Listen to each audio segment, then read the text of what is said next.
Dobrý deň, dnes je 10.10.2025.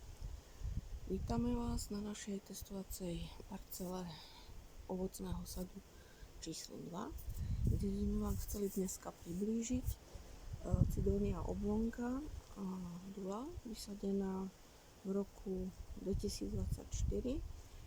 Ide o našu patrí teda medzi naše najskoršie odrody. A dneska sa pozrieme bližšie na parametre a atribúty jej plodov.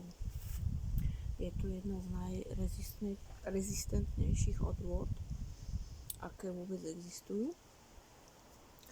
Okrem bežného hmyzu, konzumného, ako sú bzdochy, kobylky a ucholakovia, nič nenapadá. Takže vidíme, že plody sú už pekne vyfarbené do žlta. Vlastne tá konzumná zrelosť toho plodu bude až tak koncom októbra, začiatkom novembra. Jedná sa o mäkkoplodú, konzumnú, dezertnú odrodu s mäkkou šťavnatou, veľmi šťavnatou buničinou. Takže skúsime si odtrhnúť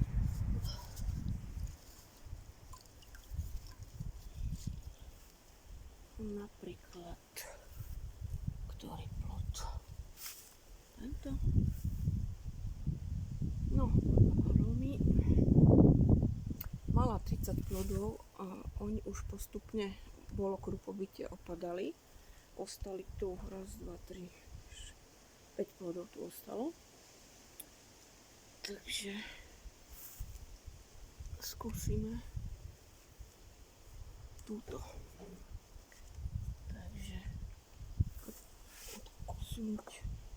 Skúsim odkusnúť priamo na stole, aby ste videli, že sa dá konzumovať priamo.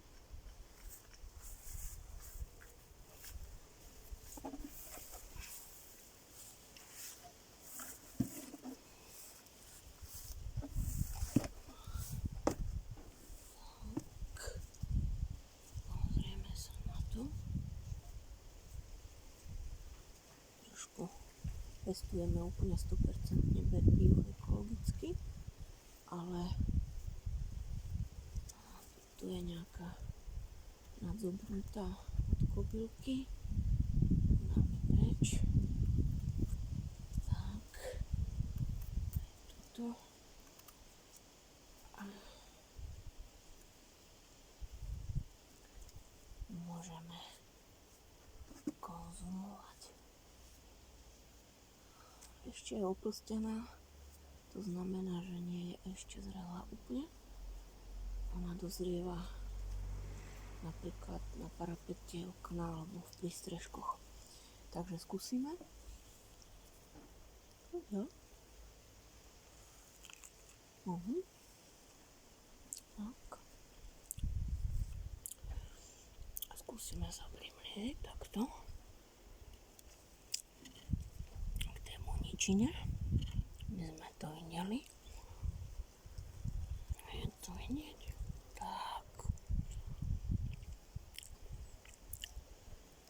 No. Paráda. Tá cukornatosť tam ešte nie je taká, aká by mala byť, pretože ona je v tieni, bohužiaľ. Táto línia pozemku je v tieni. Takže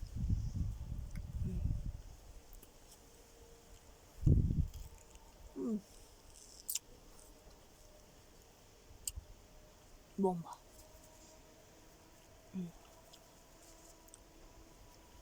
Takže skúsime zmerať Brix, ale ten bude určite nižší. No, lebo hovorím, je to v tieni, takže tá buničina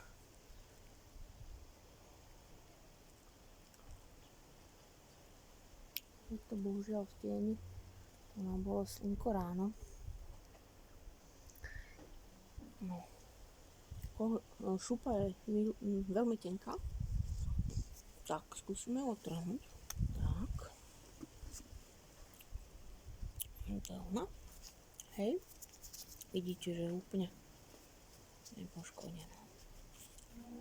Akurát usadla rôzneho hmyzu, čož sa musí ochrániť teda sieťami, punčochami, tak nylonkami. Takže natočíme si to takto. Tak.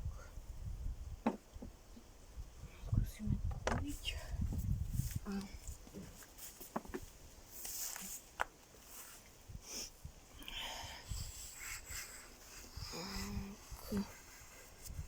tak, aby sme to videli.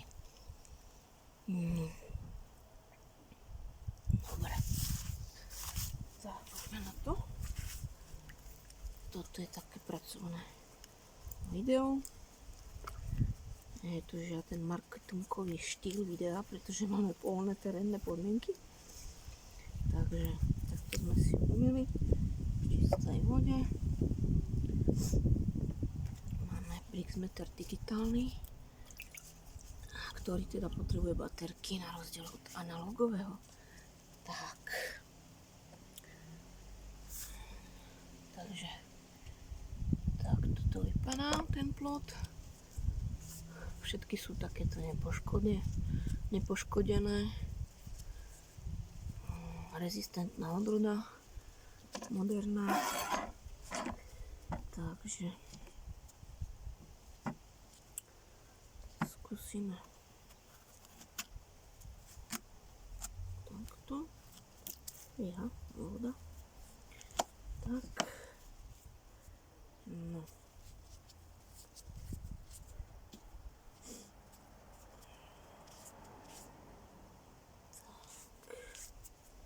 No, takže pozráme sa na to, pozráme sa na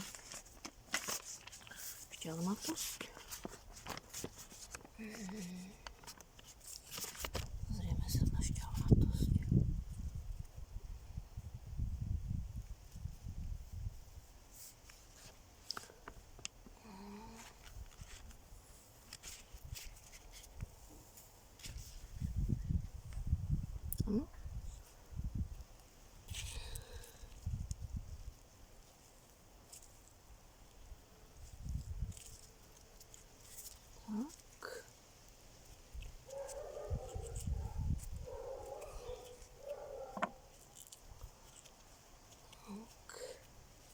Druhý plot.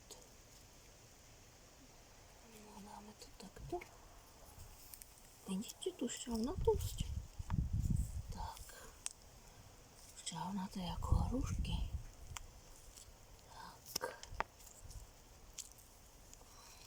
Tak.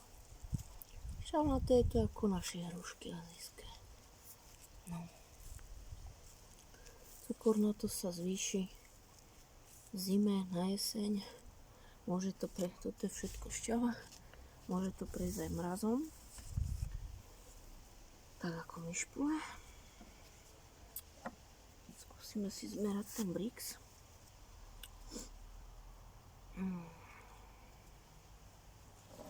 Vy to budete vidieť. Áno.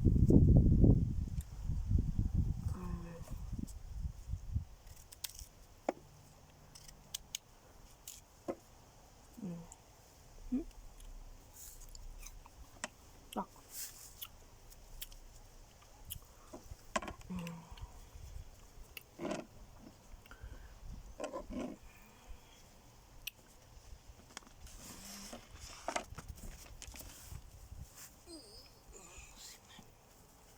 Takže Brix.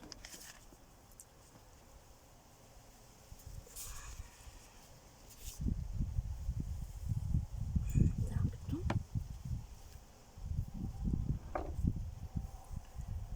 Tak, je to Brix.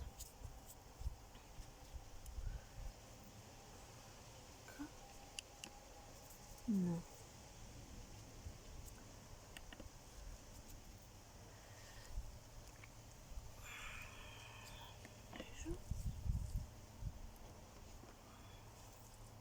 No, tak tu je slabúčký Brix, 9,5%. A môžete pozrieť.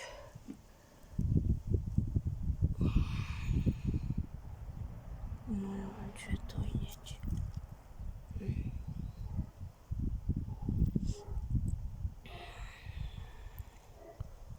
No, neviem, tak. Takže tu je slabý Brix, šťavnatosť teda enormná. Chuťovo je to veľmi osviežujúce. Keďže ešte nemá tú cukornatosť a vôbec nie je kyselá, vôbec ani trpká.